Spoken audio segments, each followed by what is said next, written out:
Whenever you ask ChatGPT something, you're using a prompt. And your goal when using AI is to write great prompts to get great results. And that's exactly what I'm going to teach you in this video. Here's a bad prompt. Write me a story. And here's a better one. Write a 3-paragraph science fiction story set on Mars from the perspective of a lonely robot. So I've given it a bit of context. I have even said from what perspective it should write the paragraph.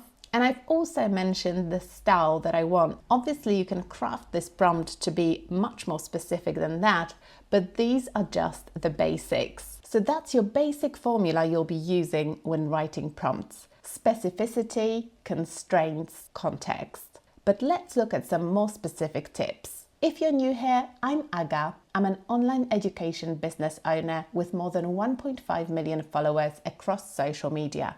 On this channel, I share my top tips on AI, content, and productivity. So hit the subscribe button and let's get started. Tip number 1, give ChatGPT a role. Tell ChatGPT who it is before asking a question. It completely changes how it responds. So instead of writing, "Help me fix this resume," you can say, "You're a hiring manager at a tech startup. Improve this resume to impress you." You can also combine 2 roles in one prompt, like this. "You're a hiring manager and a writing coach. Give feedback and rewrite suggestions." Tip number 2, think step by step. If you ask ChatGPT a big question, it might give you a big answer. But what is often more useful is asking it to explain things step by step. So instead of saying, "Explain quantum physics," say this: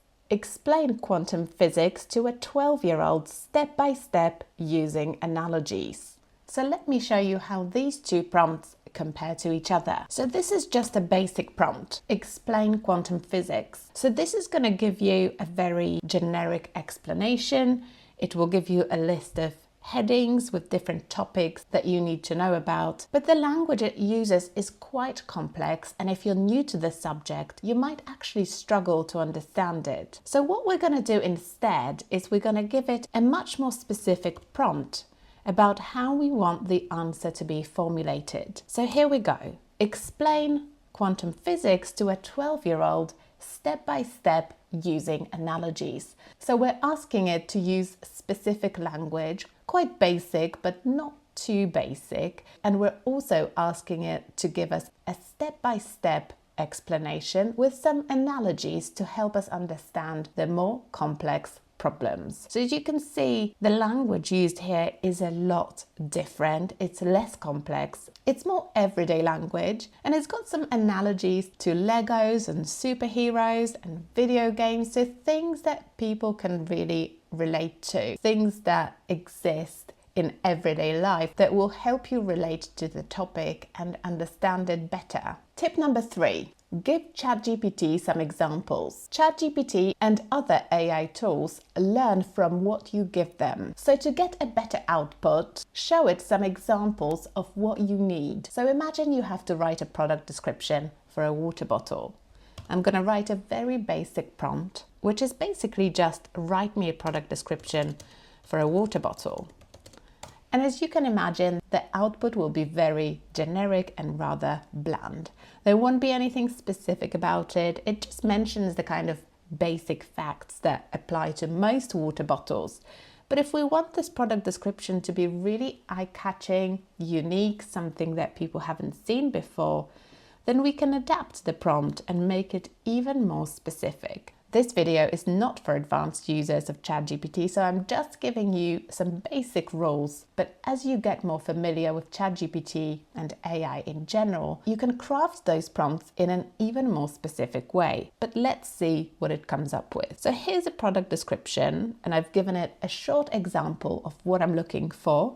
And then I've asked it to write a product description for a reusable lunchbox based on this sentence.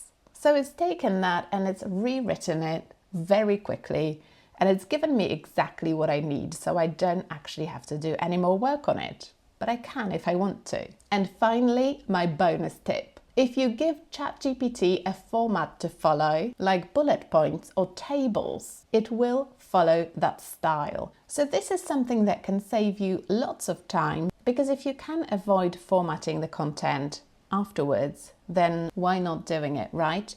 So I'm going to ask ChatGPT to give me a product description for an eco-friendly water bottle, and I'm going to ask it to write it using bullet points. So it's written the description using bullet points. It's also given me some emojis, which I can, but I don't have to use. So this is again something you can specify in your prompts, whether or not you want to include emojis and how you want those bullets to be formatted exactly. So here you can see that it's used bold for the main phrases, and then the rest of the text is not in bold. If this video helped you, make sure you subscribe to my channel and tell me in the comments, what are you using AI for? And I'll see you next time.